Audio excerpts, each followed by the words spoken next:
Well, everyone, welcome back to Lindemann Outdoors.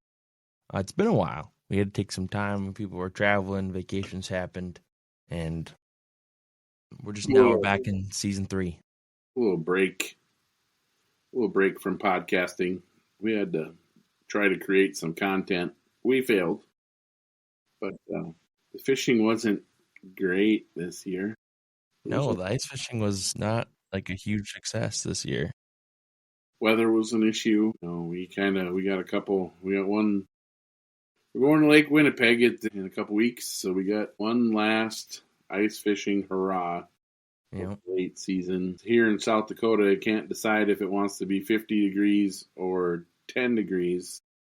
So we got some iffy ice and freezing, thawing, snowing. It literally snowed Saturday, like 10 inches of snow. And then Monday it was 50 degrees and melted. So I don't know what's going on with the weather this year. It's bananas. And people might think we're crazy rednecks, but we're definitely not the craziest rednecks because we know people who took a video driving to their ice castle on the ice, and to their left, there was a guy in a boat. In the open water, part of the same In lake. the open water of the lake. Yep. And I don't know about you. Welcome to South Dakota. That's some South Dakota stuff, but if I see open water, I maybe go, I think it's time to transition into my next season of outdoor adventures. And you said it too, like, I can't wait to get in the boat this year. Like, cannot wait to get in the boat. I'm excited. Yeah, it's gonna be great fun. So. No, and especially it's on Lake of the Woods, growing up on Lake of the Woods, I was pumped for ice fishing season. And I don't know if it's because in the summertime we trolled because we had it so dialed in that we just destroy fish. And then it's Lake of the Woods. You can go to catch walleyes. You can go catch a big pike if you want, and you'll catch the occasional perch but where we fished, there was mainly we're going for walleyes. And South Dakota, walleyes are the best eating fish in the world. Maybe besides salmon. I do like salmon. But anyways, getting off topic.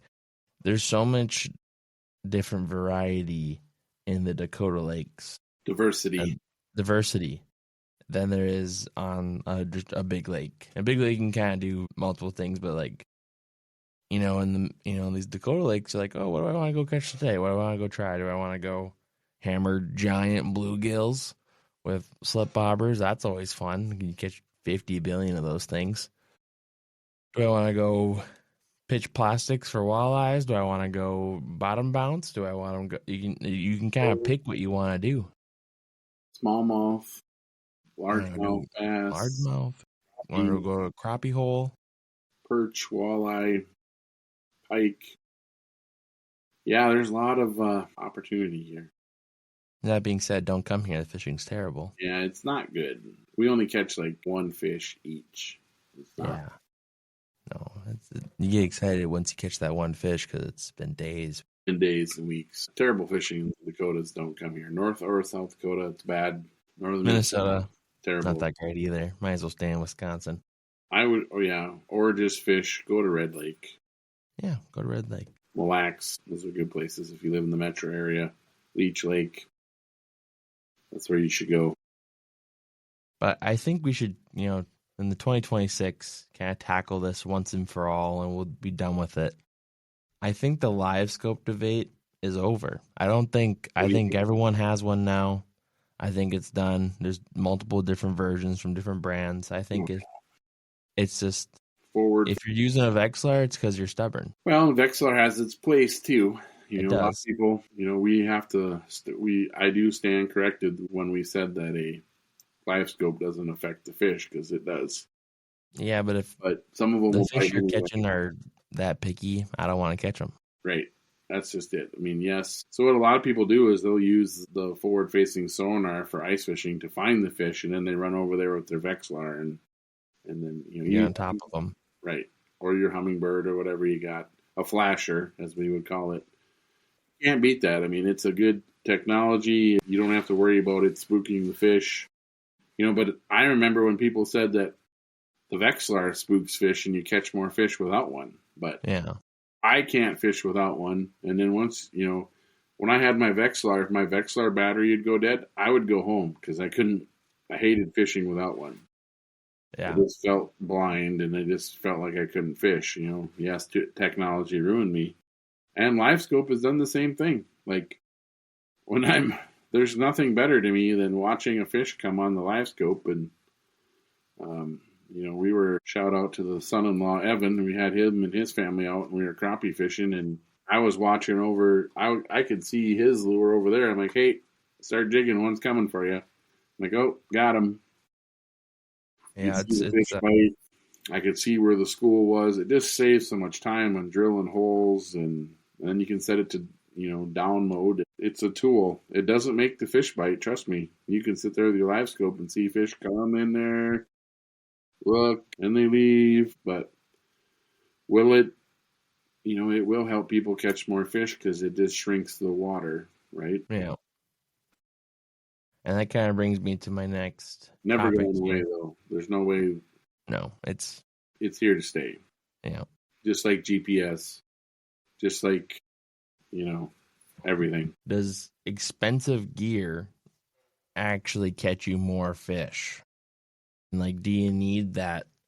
Can you go to Walmart and get your $30 ice rod set up, or do you need the big boy expensive fancy lures? I don't think you do, but also it does when you get into the hobby.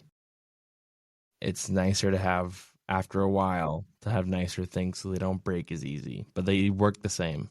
They work the same. You can just feel it's just the more expensive reels, they're smoother, they're more enjoyable to fish with, they last longer, they have better components, the drag doesn't break on them, or they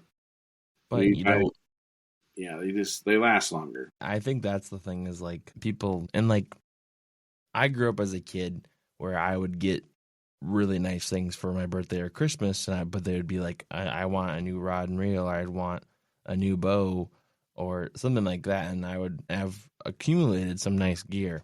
And I have some friends who are getting into the outdoor world, and they're asking me for tips and stuff, and they're like, well, do I need, because I show them my, my Fenwick presidential, nice casting rod I have for summertime. Like, you don't need that. Go get an ugly stick from Walmart. I fished with one of those forever. It's still great. I still do. Like, my one casting rod's an ugly stick, and I love it. Yeah. The rod doesn't make you catch more fish. Is it nicer? Yes. You don't need it, no. I think that point should just be made clear is like, when you get into the hobby and you want to invest your money, it's with any hobby. Whether you're into computers or you're into rally car racing, after a while, you're going to want maybe a more expensive thing that is fancy because you think it's fancy. And that's the reason. It's just a little nicer. I mean, you can just feel, when you it's smoother, it casts further, it reels nicer, and fishing reels, that is. And, yeah. But no, you don't need it. I mean, I caught a million walleyes walleye fish with a Zebco 33. One of the best beginner fishing reels of all time. Bulletproof. You don't need it. No. I think we can kind of wrap up our ice fishing season, and I get this a lot, and people find out that I'm going ice fishing for a vacation up on Lake Winnipeg, and I'm like, well, I gotta go get ready for the trip. And I think people don't understand. And the people who ice fish are hardcore ice fishermen. There's a lot of preparation, packing your gear and making everything. But I want to, You're DIY too. We're do it yourself. We're not using a guide. We are the guides. Yeah, we don't. So we have to bring all the gear and all the houses and all the every transportation, everything. We have to do all that. Most people just pay to have that done. Yeah, or they rent a snow bear, which, those things are nice, but I still don't think I would want one of those over a nice snowmobile ice fishing setup. They're very fancy. They're very, but like, if shit gets dicey, pardon my French, I want to be able to hop on my 600 and get to shore in 2 minutes. Well, a snowmobile will get you out of a lot of trouble. You can cross cracks better. You can it doesn't have it spreads out your weight. You you can like we used to have an old graphic that showed 8 snowmobiles stacked on top of each other equals the pressure of one person standing on the ice. Yeah. So that's the other thing too, is it's safer. You can cross, less amount of ice with it. That you're not going to get stuck in a snowmobile. It just allows you some more things. Now, if all your snow melts and you just have bare ice out there, Pretty hard. you don't want to take your snowmobile then. Then you want to take your 4-wheeler or a truck, or depending on ice thickness, and then Well, even a 4-wheeler will float. it will. Sometimes they'll tip upside down, but the tires usually keep it afloat.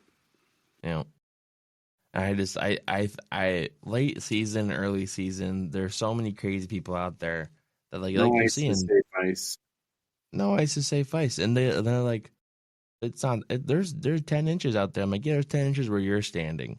We've been on the ice early in the ice before, where I drove like, oh, I got 10 inches under me. I'm good. And my dad's sitting next to me, arms length away. He's got 3 inches, and it's not predictable, and that's why. And We're pansies. We are large human beings too. We are. We When you're over 250, you start being a little more cautious about your weight, and if you're over 300, you're like, I don't think I should walk on that dock. I don't think I should step out on that ice. Yeah, the world is built for people that are 5'8" and 160 pounds. Yeah, every person who's ever played on the offense or defensive line in football has a chair list of chairs they don't sit in anymore because they've broken 2 or 3 of those. Many a chair has crumbled beneath my butt. But no, I'm excited for Lake Winnipeg. It's one of the best lakes in the world. Yeah, it should be a good trip. I'm excited as well. But also, I think people take that lake too, I don't know what the word is, but they're too courageous on that lake. Yeah, they take it for granted. They don't understand that things can go south in a hurry there, and by south I mean turn bad. Like, it's a big lake. You don't want to mess around with the weather out there because it's usually below 0 wind chill, and you get, if all of a sudden a blizzard comes up, it's a huge lake, and heck, you end up going the wrong direction, you may never hit land. Yeah, I mean, and like, I think people don't think it's that big of a lake because a lot of people just fish the South Basin. Lake of the Woods, you can fit like 7 of those things on Lake Winnipeg. Yeah, I think it's right behind Lake Erie. Yeah, it's like a great lake. I'll fact check that. It's 300 miles long and probably 30 miles wide. But it's a big lake. You don't want to mess around out there. The other thing too is there's a lot of cracks and heaves and things that open up. So just because you got out one way, you may not be able to get back that same way. So that's why you don't want to mess. You don't want to mess around.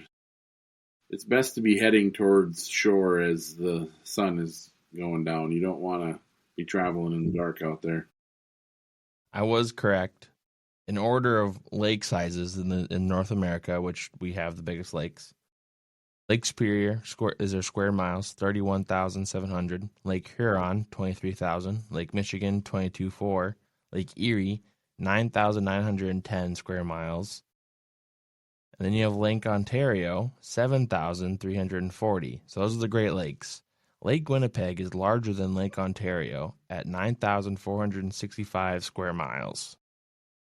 So really, it's bigger than one of the Great Lakes. It's 300 and change shorter square miles than Lake Erie. Well, there you go. That's a huge lake. It's a huge lake. So you got to respect it. You got to respect the weather. You don't want to You don't want to be out there if all of a sudden in the forecast that, hey, there's a blizzard going to hit at 3 o'clock and they're expecting 6 inches of snow and 40-mile-an-hour winds. Get the heck off the lake. We would fish till 3:30 and then haul ass for shore. Which we've done. And also, we've got stuck out there in a blizzard. If it wasn't for GPS, we would have never made it off the lake. You could not tell which direction you were facing. Everything looked white or dark. Yep. And we got on the wrong side of a crack, and that crack grew. When we drove across it that morning, it was a little bump. On the way home, it was 10 feet in the air. Yep. Craziness. And I follow the pages, and there's not People getting millions. stuck out there. Come help me. And so now you're putting someone else in danger to come save you because you were stupid and went somewhere you shouldn't have gone. And you're lucky there's some local badass with a rigged out vehicle, track, snowplow. You need a monster truck with tracks on it to get across that lake in a vehicle. And that's why I use snowmobiles. Or like the one time when the helicopter landed by us. Yeah, we've had a helicopter land. I've seen more crazy stuff on Lake Winnipeg than I've seen on other lakes. I've seen a rally truck Looked it up. mobbing out there when there was not much. The one year there wasn't much ice, much snow. It was just hauling ass out there. We saw like a big, I don't know, it wasn't like a Black Hawk, but it was like a huge, Big helicopter. big helicopter land, pick somebody up, haul them out of there. And it wasn't like a little medevac white. It was like stealth black. No, it was somebody that chartered a helicopter to fly them out there to ice fish for the day. Did some crazy things. But as ice fishing comes to a close, I think it's I'm trying to think. It's probably my top 3 favorite things to do in the outdoors is turkey hunting. By far. I still think bow hunting whitetails is number 1. And I gotta say, just like fishing in general is number 2. But number 3 is turkey hunting. Turkey hunting is pretty close to number 1 for me. And there's, people think turkey hunting is easy and it's stupid and dumb. But sometimes it feels harder than it is the deer hunt. Come here. I feel like sometimes deer hunting is a little easier because they at least, they Turkey pattern a little bit. It's way harder than elk hunting. There's a hot take. Why is turkey hunting harder than elk hunting? It just is. Trying to call them in and, depends on your terrain. I mean, they live everywhere. Mountains, swamps, they can fly. Elk can't fly. You gotta, people are like, oh, you don't gotta be in shape for turkey hunting. Yes, you do. Yes, you do. It all depends on your terrain, but you don't just go yelp, yelp, yelp, and they come flying. Nope. I don't know what it is though. When you don't have a shotgun or a bow in your hands, you can kind of walk up on one, but the second you do, they're very wary birds. Like, they look like they're dumb because, he's just standing out there in that same field every day. Yep, step out of your truck and try to walk towards them once and watch them take off running. And then once they've been hunted, heck, if you slow down, they're oh my gosh, moving. You go anywhere in North Minnesota and you close your truck door too tight. Well, that's anywhere. That's anywhere, but they start running. So now we got a bunch of turkey tags. We're gonna take a bunch of people out this year. We're going to. I'm excited. I mean, it's first week of March here, but so we're technically a little over a month away, month and a couple weeks, and we'll be slinging turkey arrows. So that got me thinking about. What is one question? I looked up here with some good turkey hunting questions. One caught my eye. It's what is one thing that ruins more turkey hunts than anything? So the people who want to get out there and get turkey hunt and get their first turkey, what's something that ruins it more? You got this, dude. Lack of patience. Okay? Think about how many times that we've been in the blind and you're like, let's go. We're not going to get anything. We haven't heard nothing. We haven't seen nothing. And we're like, no, let's just wait a little bit, because then all of a sudden you hit the call and you're like, oh, Jesus, he's right here. Because they'll go quiet. Like in the morning, they'll be roosted up and you'll be calling at them. And because they don't always, just because you got them roosted doesn't mean they're roasted, as the old saying goes. They'll, because they'll fly down it, because it all depends where the hens are too and which way they go. So like if the hens go the opposite way, well, they're going to go chase those hens. So you may end up sitting there, and like he may have heard you. He heard you. He knew where you were. So he's going to go follow those other hens, and he's going to breed all them right away. And then when he's done with that, about 9, 10 o'clock, he's going to start cruising looking for some more. A lot of times that's the, so I think lack of patience is what people, you don't have enough of, You got to be patient when you're turkey hunting. I mean, we had that when we got our double last year, too. We were like, well, they're not here. And I was like, Yeah, well, we let's were. kind of wait and see what the morning brings us. And all of a sudden, oh, there's a turkey over there, and oh, there's a turkey over there, and oh yeah, hey, those are a couple toms. Here, let me hit them with the call and see what they do. And it was very windy that day. I think that's maybe why we just stayed put because we're like, let's just give it another hour. Yeah, We'll go sit back a little bit, relax, and then we'll go look around. we'll see what happens. And all of a sudden, "Bark, bark," and then gobble gobble gobble, and And they came flying in. Well, I think that the thing I've learned the first time I went turkey hunting by myself, and luckily there was tons of turkeys in our woods, and you had them patterned for me, so it wasn't the hardest thing in the world, and we knew where they were and they knew where they liked to be, but when you're calling and you get one coming, and you learn to be quiet and wait, and sometimes you're like, okay, I haven't heard them in like 35 minutes. Well, they're probably they probably heard you from over a mile away, and they're just on their way. They're still coming. yep.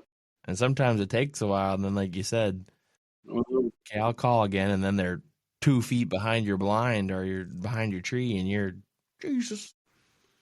and you But don't want to call too. What's that?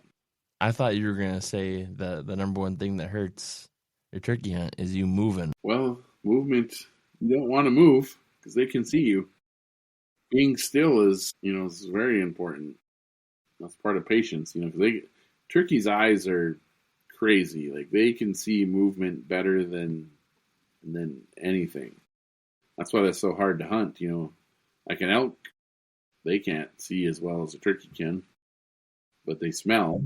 But Yeah, and so turkeys have great big ears. They can hear like crazy. That's the other thing I was going to say is calling too loud. I think hurts a lot of people too because I have it's a Woodhaven Crystal slate call, and I hit that call, and like I didn't hit it hard. There's a couple clucks on there with the striker, and I heard turkeys gobbling, and I later found out those turkeys were like almost a quarter mile, almost to a half mile away. So I went and found them out in the field because I could hear them. I'm like, these are a long ways away. Then I hit it again, and I heard another gobble. I'm like, oh, this one's close. And then I hit it again, and then he's coming. So then he had to run and sit down, and that was a turkey your mom shot. But it was. But they can hear really, really well. They can see really, really well. They can't smell. I mean, they can smell, but they don't. They don't smell. They can't smell that good. I mean, they can smell like corn or something to eat it, but yeah. they They can can't smell smell some. you as a human and then avoid you. Because if they could smell, you'd never kill one. You'd I have. was thinking about this. We watched that new Jurassic World movie, which Mm-hmm. they're all the same. Don't go places you shouldn't, especially if dinosaurs exist there. But I was thinking about that. I think turkeys are evolved velociraptors. They for sure are. They got that same claw, Yeah, got that spur. They're smart and they run around. When they're sprinting, they look like kind of like a little velociraptor. it's a fact. So, I'm and turkey and If we don't kill them, they'll turn back into them. if you don't kill enough of them, they'll uprise and they'll Yep. take over the world. They'll de-evolve. They'll just take us all over. They'll kill everybody. So I We're have out some more there. questions here. We're out there shooting in the face, saving the world. Mm-hmm. Keep I have some talking. commonly asked turkey questions for beginners. You Keep relax. You answer talking. my questions. Wish you were here. One of the big debates is decoys. Is it cheating? Does it help you really? Does it hurt you? What's your thought on decoys? Well, they for sure help if you know if you know what you're putting out there. So I don't think I think that's an oversimplification if you know what you're putting out there. And I think that a lot of people just go and buy a turkey decoy and they throw it out 20 yards in front of their turkey and they just stick it in the ground and they walk away. So let's say you're short on cash, right? And you're just going to buy one decoy. I would go buy just a single Jake decoy. People think, well, don't you want a hen? Yeah, no. Here's why. Because if you have a single Jake decoy, every hen that comes out is going to come check that thing out because, hey, it's a new turkey that they don't know who that is because they're social. They got a herd, right? And then number two, every tom is going to come beat the crap out of that thing because who is this new person that hasn't been run through the pecking order yet? And I guess that would be my first choice. And then my second choice would be just to put a lone hen out there. Because a lot of times that works well too. You just have like a lone feeding hen out there. But I like to run a feeding hen, a Jake decoy that's like a semi-aggressive but not real aggressive. See, that's the other thing too is people don't understand. They're like, oh, I'm going to go put a strutter out there. Well, if you're putting a strutter out there, you're basically challenging every gobbler to come fight. Okay. And sometimes they don't want to fight. They don't want to fight because they've had their butt kicked by, a bigger gobbler and they may be a subordinate one, so you have to, you gotta read the mood of the turkeys. And so a lot of times when you're decoying, you don't want something that's too aggressive because you're going to spook a lot of those turkeys that just don't want to fight, so, you gotta know. That's what I mean by you gotta know what you're putting out there and you gotta know the mood of the turkeys. I mean, we've had times when they don't want nothing to do with the Jake decoy either because, they don't want to fight at all. So then if they're that's when you got to move like, wow, I'm just going to put a single hen out there and see what happens, But remember that one turkey that you shot with this Frankenstrutter decoy? Frankenstrutter? See, those turkeys we knew because we hunted them Remember days before. They were running we had these two toms come out. Yep. And they're right in the middle of this big field, but you could see all the way across it because we're flat. And every time a turkey would come out, because we were calling them, they would take off, sprint to that turkey, chase it out of there, and then they'd come back to the middle.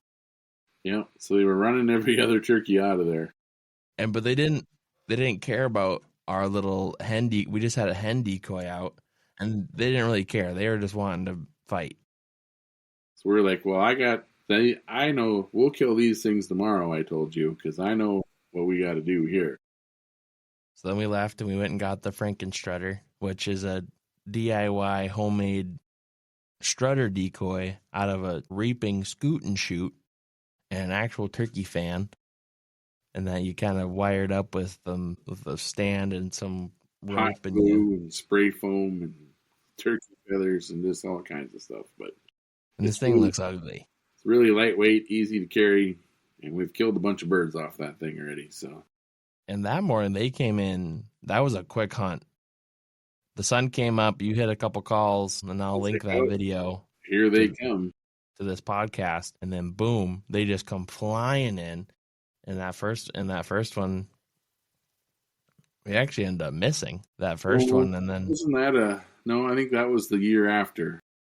Yeah, same field we've killed these turkeys on, but that time was crazy too because they were a pretty aggressive bird. But I missed the first one. My sight was off, and then I hit the second one. But the one with the Frankenstrutter, that one came in and we smoked it, and it was quick. But that turkey was very aggressive, and we knew that from the day before, looking at them, watching them, that they were the top dogs, and that was a big, I think it was like a 9.5 or 10-inch beard. It was just a big old strutter tom. Right. But I saw a TikTok the other day that was like, would you rather miss? This is a negative situation. Zeddy's on the pod again. Hi, Zeddy. Would you rather miss a 170 plus deer at 40 yards with your bow? Oh, I did that last year. Yep. Twice. Or miss a triple turkey, which is their. Which one would I rather miss? Yep. Well, I'd rather miss the deer because that turkey you described is much more rare.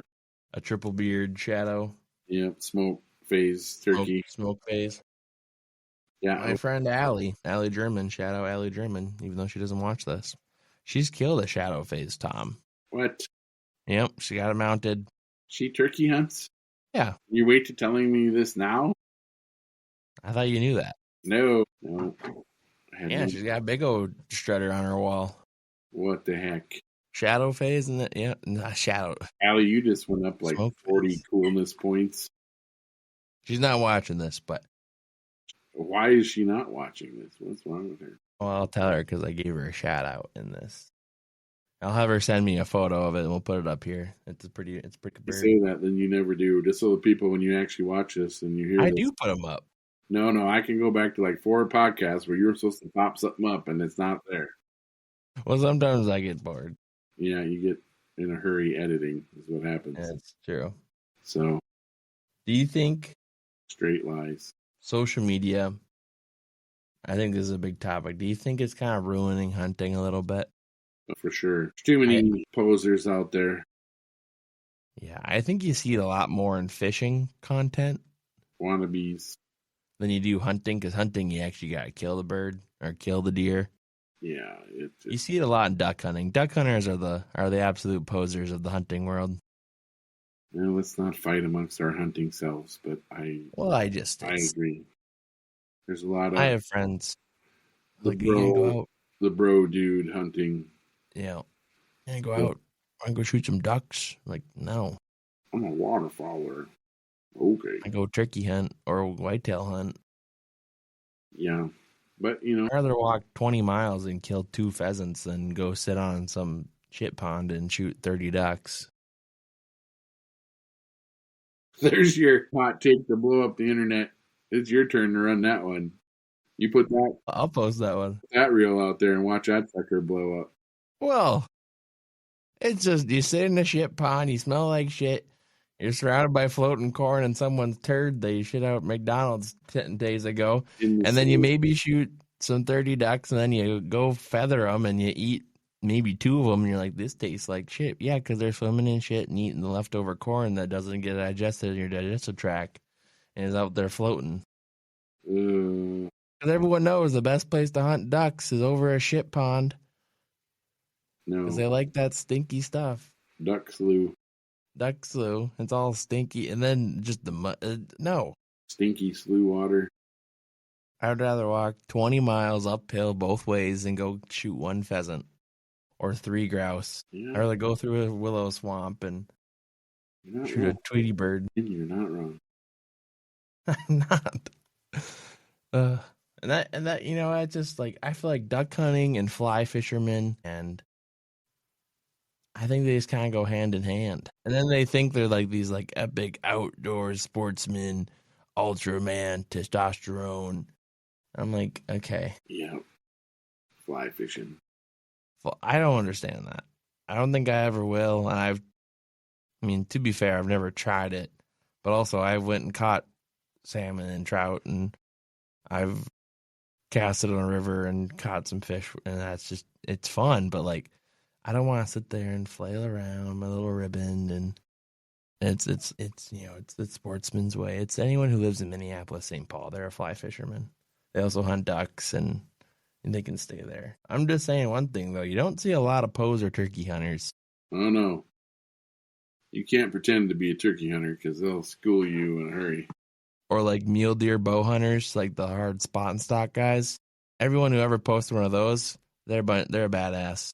Yeah, you're the real deal. Because they're walking up some cliff. Even whitetail bow hunting. That's, you know. Yeah. I just, it's not easy. It's not easy. No, elk hunting too. Elk hunting isn't easy. It sucks. No, elk hunting is. It's really hard. It's the worst time and the best time you'll ever have in your life. I'm gonna go spend about $4,000. I'm gonna go kill myself for 4 days, maybe see an elk, or and then hike, and then walk back down the mountain and drive the 12 hours home. And be like, it was a great time. Awesome. Had a blast. I almost died every day falling off a cliff. We saw an elk herd about 10 miles away, and they went over the mountain in 10 minutes that we just climbed 2 days to get over. Yep. There was that one day, and I was chasing that one elk up to the top of the mountain, and I was like, yeah, I can just die now. I don't need to walk back. It's too far. It's insane. That's why, you know, to be fair, we're very large individuals, but the guys that are like... We're not built for elk hunting. The cross-country 5'8", our buddy Sisler, our buddy Sisler, who's a shout-out Sisler, who's like, you know, 6'2", 170, you know, and of built like a mule deer. all his just long legs, just a machine out there. Yeah. The guys that can do that, power to you. That's impressive. That's Yeah, hard as shit. you're built for that. I'm built for a ground blind.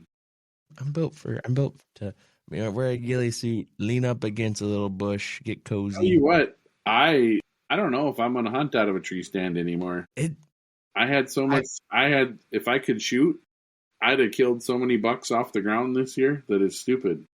I feel like if you got a good ghillie suit and you get a good brushed in spot, I think you're more invisible than you ever would be in a tree. Yep, they pick you out in the tree. A lot of trees don't have enough. I don't know. Unless you're in a pine tree. Yeah, A pine tree, but I mean, but there's not a lot of those in the Dakotas. I tell you what, even in Minnesota, I was like, geez, I think I'm missing the boat here by not hunting off the ground. I shouldn't You be get ghillie suited up. I mean, if you got a spot that is just amazing to hunt and you don't have a tree, don't let that stop you from hunting there. Figure out a way to set up and don't pop up a ground blind because they pick those out. I'm talking sit on the ground in your camouflage, put your mossy oak on, bottomland, sit by, get in a clump of trees or some shadows and cover your face, cover your hands. And the deer, like I shot that arrow right over top of that deer's back. He turned back and looked, and like he could not find me. And I mean, he didn't stay there long enough for me to shoot him again or try to shoot him again. But I think the deer have evolved. I think the deer have evolved over the years, and they're looking up. Oh yeah, for sure. There's many people that tell you that deer look up and they're looking in trees when they come out, especially a doe that's busted a hunter before. Oh my gosh. Them things are the worst. They find you you'll be sitting still, just sitting there looking, and all of a sudden you hear, and you're like, yeah, stop me. And then every deer in the woods goes, well, there's something over there. I'm not going over there. That's why I shoot them if I have a doe tag. We've been rifle hunting a couple times. We're like, we've got a doe tag. This bitch needs to go. Yep. That's a fact. But no, we're gonna get back into the podcast swing of things. We take a break. We're back, season 3, Lindemann Outdoors. Turkey hunting, we'll have a lot to say because we get fired up for that. So ice fishing, we'll have a Winnipeg recap. That'll be good. And we're gonna film there. Some hunt videos. Have one more fishing video. Turkey hunting, some ice fishing. And we're getting back in the boat. Bringing some 3D archery again this summer. Yeah, you guys enjoyed that, so I think we're gonna go maybe find some more of those. Camping. We gotta do some camping stuff. We haven't. I think we're gonna do some family camping videos. Shout out to the Outdoor Boys. They're the legends of it. We're gonna probably not be as hardcore as they did, as Luke does. But if you're bored on YouTube and you want to watch something, go watch the Outdoor Boys. Family friendly, good guy, and also a badass. I think he can make a fire underwater. I think he's that skilled. Pretty sure I could have lit a fart underwater after I ate chili one time.